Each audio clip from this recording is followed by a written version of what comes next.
नमस्कार दोस्तों, कैसे हैं आप लोग। उम्मीद है आप सभी अच्छे होंगे। भारतीय जनता पार्टी का चाल, चरित्र और चेहरा हर किसी के सामने आ गया है। एक तरफ वाराणसी में हम देख रहे हैं पूर्व ओलंपियन रहे हैं मोहम्मद शाहिद, उनके घर पर बुलडोजर चढ़ा दिया जाता है। प्रशासन से वो रिक्वेस्ट करते हैं उनके परिवार वाले कि भाई 24 घंटे की मोहलत दे दीजिए, हम खुद ही हट जाएंगे, लेकिन प्रशासन नहीं मानता है, बुलडोजर चढ़ा दिया जाता है। दूसरी तरफ हम देख रहे हैं 72 घंटे से ज्यादा हो गए हैं, भारतीय जनता पार्टी का वो प्रवक्ता अब तक नहीं पकड़ा गया है, ना ही भारतीय जनता पार्टी ने उसे अपनी पार्टी से निकाला है, जिसने राहुल गांधी को खुलेआम गोली मारने की धमकी दी।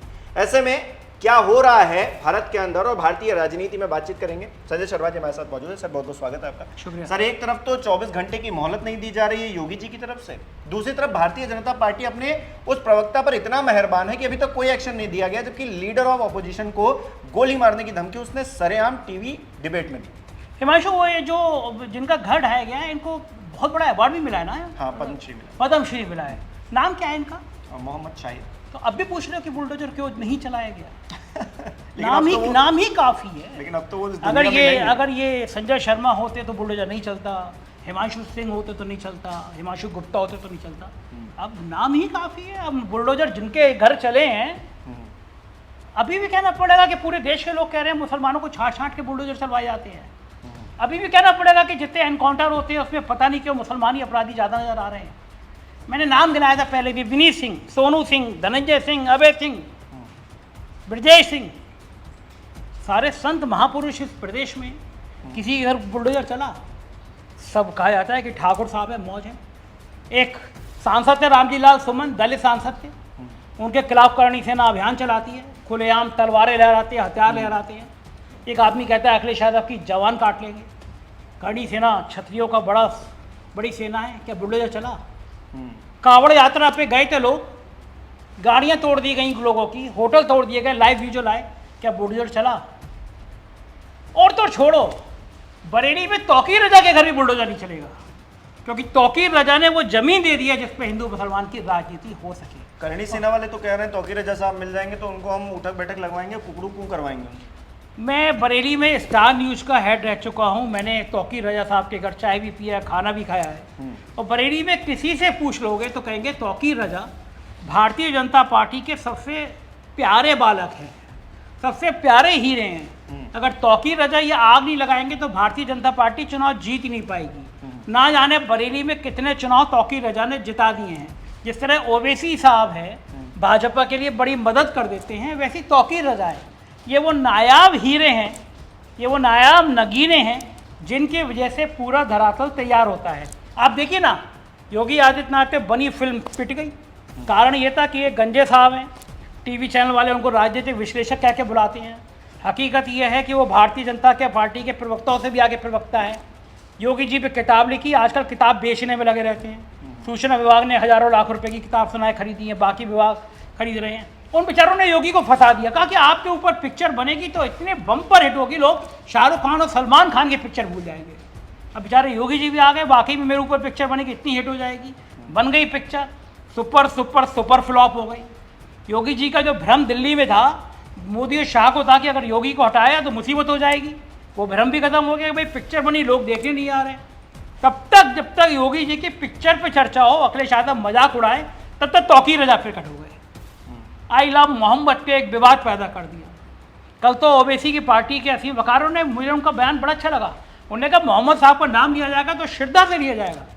राजकुमार भाटी समाजवादी पार्टी के प्रवक्ता आमतौर पे हिंदू किसी पार्टी के नेता इतने कहने की हिम्मत नहीं करते हैं।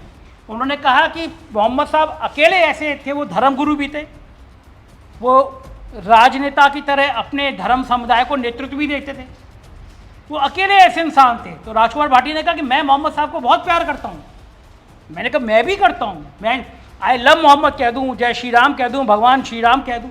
अगर कोई मुसलमान भगवान राम की तारीफ कर देगा बुरा हो जाएगा, कोई हिंदू आई लव मोहम्मद कहते हैं बुरा हो जाएगा।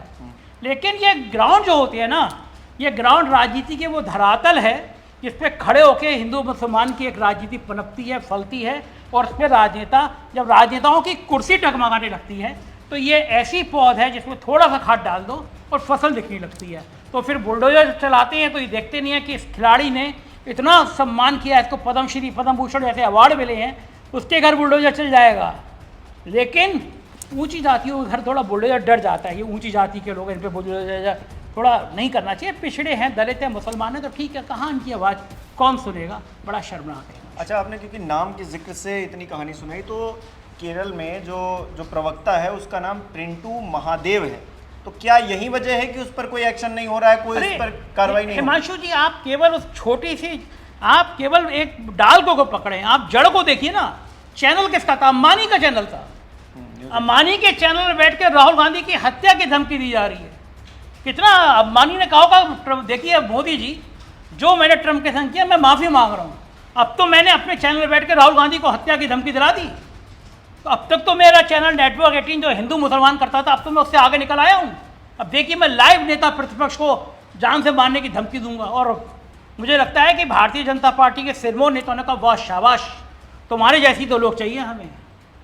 अभी तक 24 घंटे में नेता प्रतिपक्ष को लाइव हत्या की धमकी देने वाला गिरफ्तार नहीं होता है, पार्टी से नहीं निकाला जाता है। मुझे याद आया कि शायद अलीगढ़ का मामला था, जो महात्मा गांधी की फोटो पर गोलियां चला रही थी महिला, वो गिरफ्तार हुई है क्योंकि वो और उसका पति एक संत की हत्या में साजिश में शामिल हुआ था, कोशिश थी या हत्या कराई थी उसने। तो ये गोडसे को मानने वाले लोग जो भी हैं, ये गोडसे की संस्कृति के लोग, क्या जाने कि प्यार मोहब्बत क्या होता है, उन्हें बुलडोजर की भाषा नजर आती है। और तभी राहुल गांधी कहते हैं कि हमें संविधान बचाना है, क्योंकि लोगों को संविधान की चिंता नहीं है, लोगों को मनुवाद की चिंता है, लोग मनुस्मृति को रखना चाहते हैं, संविधान को रखना नहीं चाहते। सुप्रीम कोर्ट ने कहा बुलडोजर चलाने से पहले आप नोटिस देंगे, लेकिन किस बात की? सुप्रीम कोर्ट कौन पूछ रहा है? सुप्रीम कोर्ट अगर गलत बुलडोजर चलाने में 1-2 डीएम एसपी को जेल भेज दे, ठीक हो जाएगा बुलडोजर चलाना। देखिए, कुछ होता नहीं है भाषा, होता नहीं है। लेकिन हमने देखा कि अभी कांग्रेस पार्टी बहुत हंगामा कर रही है, राहुल गांधी को धमकी दी गई है, अखिलेश यादव को भी धमकी दी गई, जुबान काट देंगे, इनको गोली मारे। करणी सेना का वो बच्चा, मतलब उसकी क्या उम्र रही होगी, वो कह रहा है, कैमरे के सामने कह रहा है कि हम मार देंगे, अखिलेश यादव को मार देंगे। कोई एक्शन नहीं हुआ, तो अब राहुल गांधी को कह दिया गया है कोई एक्शन नहीं। लेकिन ये एक ट्रेंड सेट कर रहा है कि आप अभी कह रहे हैं, फिर धीरे धीरे मानसिकता होगी आप जाकर किसी को मार भी देंगे, तब भी कुछ नहीं होगा, एकदम तभी कहेंगे हम जांच करवाते रहेंगे। आपकी बात पे सहमत हूं कि यही वो है जो मनोवैज्ञानिक तरीके से आप किसी भी हिंसा को बढ़ावा देते हैं, इसी को कहा जाता है। आप ग्राउंड तैयार करते हैं किसी हिंसा को बढ़ावा देने के लिए, और कोई भी आके हिंसा करके चला जाता है। और कैसी दोहरी चरित्र है सर, वहाँ लद्दाख में उन्होंने सिर्फ नाम ले लिया नेपाल का, बांग्लादेश का, एनएसए लगाकर उनको जेल में बंद कर दिया गया। यहाँ धमकी दी जा रही है लीडर ऑफ अपोजिशन, मतलब इतना बड़ा पद है उसको, और कोई एक्शन नहीं। भारतीय जनता पार्टी चू नहीं कर रही, गजब है। हिमांशु, मैं लद्दाख कई बार गया, मैंने लद्दाख का लगभग हर क्षेत्र कवर किया। मैं गलवान घाटी के पास तक गया। गलवान घाटी में जिस दिन घटना हुई, हमारे बेकसूर जवान मारे गए, उस दिन जो सबसे बड़ा अवसर था, मैंने उसके संग खाना भी खाया, और मैंने वहाँ पे जाके भौगोलिक तरीके से देखा कि स्थिति क्या है। हमने एक वीडियो बनाया कि कहाँ तक चीन आ गया। आपको, हम दर्शकों को जान के हैरानी होगी, जब वीडियो हुआ तो पता नहीं 4PM से इतना क्यों डरती है सरकार। सूचना प्रसारण मंत्री ने यूट्यूब को लिखा कि ये भारत की सीमाओं को गलत तरीके से दिखा रहे हैं, चैनल बंद कर दिया जाए। मैंने यूट्यूब से, मेरे पास मेल आया, तो मैंने यूट्यूब से कहा कि सूचना प्रसारण मंत्री मुझसे भी पूछ रहे थे, मैं बता देता कि चीन की सीमा कहाँ तक, उसी को मैं देख कर आया हूँ वहाँ के हालात, मैं बता देता कौन कौन बयान दे रहा है। तो यूट्यूब से मैंने कहा कि ये केवल एक दबाव बनाने की रणनीति है, जिससे इनके कुकर्मों पर कोई बोले ना। और मैंने वहाँ पे सोनम वांगचुक की लोकप्रियता देखी है।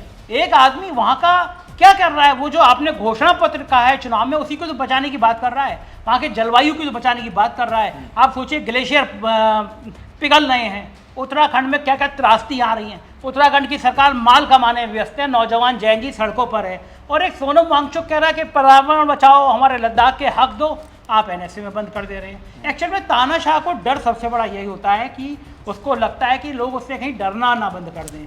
लेकिन सोनम वांगचुक दिन की पूरी दुनिया में एक अलग पहचान है, पूरा देश उनके साथ खड़ा है। मैं भी सोनम वांगचुक के साथ खड़ा हूँ, मैं हर उस आवाज़ के साथ खड़ा हूँ जो इस लोकतंत्र को बचाने के लिए अपनी जान लगाती है, अपना सर्वस्व बड़ा करती है, और पूरी टीम हमारी इसके साथ खड़ी है। अच्छा, पत्रकारों पर भी खतरा है। उत्तराखंड में पत्रकार 10 दिन बाद उसकी लाश मिली है। बता रहे हो, डरा रहे हो? नहीं, मैं डरा नहीं रहा हूँ, मैं दर्शकों को बता भी रहा हूँ, उनकी सहूलियत के लिए भी, कि आपके लिए जो आवाज़ उठा रहे हैं कम से कम उनके साथ खड़े भी रहिए। 10 दिन बाद, और जिला अस्पताल की जो लोकल लेवल पे जो पत्रकार जिस तरह से काम करते हैं, हमने देखा उनके हालात। अब वो अगर जिला अस्पताल की कमियों को उजागर कर रहे हैं, तो एक तो गायब हो जाना, 10 दिन बाद लाश मिलना, और अब मुख्यमंत्री जी कह रहे हैं वहां के कि हम जांच करवाएंगे। बताइए। देखिए, वो मैं मजे की बात कर रहा था, बता रहा डराने वाली बात, क्योंकि 4 PM को तो पूरी दुनिया जानती है। हमें दुनिया की जितनी एजेंसी की जांच होती है वो सब हुई, हमारे ऑफिस पे हमला हुआ, और इससे आगे भी जाके मुझे तो, मैंने कंप्लेंट करी, राजमंत्री का दर्जा प्राप्त आदमी मेल पे मुझे जान से मारने की धमकी दे रहा है। तो हम तो बड़े मज़े में रहते हैं कि जीवन मरण, यश अपयश, लाभ हानि, ये सब प्रभु के हाथ, तो जिस दिन जिसको होना होगा वो होगा। लेकिन भारतीय जनता पार्टी की उत्तराखंड की सरकार तो इतनी काबिल सरकार है। एक लड़की एक रिजॉर्ट में काम करती है, अंकिता भंडारी नाम था उसका, और एक दिन उसकी लाश मिलती है। पता चला कि वो कुछ VIP को सेवा देने के लिए उसको बुलाया जाता है। पूरी सरकार उन अभियुक्तों के साथ खड़ी नजर आने लगी, उत्तराखंड उबल गया। लेकिन मुझे लगता है आज भी सही तरीके से अंकिता भंडारी को न्याय नहीं मिला। उत्तराखंड में भ्रष्टाचार की इतनी कहानियां सामने आने लगी हैं। कुछ दिन पहले ये चर्चा चली कि धामी को हटा दिया जाएगा, लेकिन धामी साहब भी मजे हुए खिलाड़ी हैं, कुर्सी बच गई। लेकिन ये बात तय है कि इस तरह की सरकारें लोकतंत्र की कभी हितैषी नहीं होती, लोकतंत्र का कभी हक नहीं रखती। और कहीं ना कहीं ये जो जैन जी सड़कों पर आ रहे हैं ना, वो इसीलिए आ रहे हैं, उनको समझ में आ गया कि सरकार से न्याय अब सड़क पे गांधीवादी तरीके से ही मिलेगा। मेरा मानना यह है कि हिंसा कभी ना करें, लेकिन गांधी जी के सिद्धांतों को अपनाते हुए अपना विरोध जरूर दर्ज करें। तो बिल्कुल, जो आवाज उठा रहा है, वो परेशान किया जा रहा है, वो पत्रकार है या फिर विपक्ष का नेता है, हर कोई अपने तौर पर कहीं ना कहीं परेशान किया जा रहा है। लेकिन एक्शन किस पर हो रहा है? अपनों पर एक्शन नहीं हो रहा, उन लोगों पर एक्शन नहीं हो रहा है जो इसके कसूरवार हैं। एक्शन उन पर हो रहा है जो मोहलत मांग रहे हैं, कह रहे हैं कि हमको थोड़ी सी रियायत तो दे दीजिए। लेकिन बुलडोजर है बाबा जी का कि चलने का नाम नहीं ले रहा, वो चल जाता है, और उसके बाद जो हालात होते हैं उसकी वीडियो भी सामने आई, सोशल मीडिया पर आप देख सकते हैं। आपकी क्या राय है इस विषय पर, हमें कमेंट करके जरूर बताइए। इस वीडियो को लाइक कीजिए, शेयर कीजिए, हमारे चैनल को सब्सक्राइब नहीं किया तो वो भी जरूर कीजिए।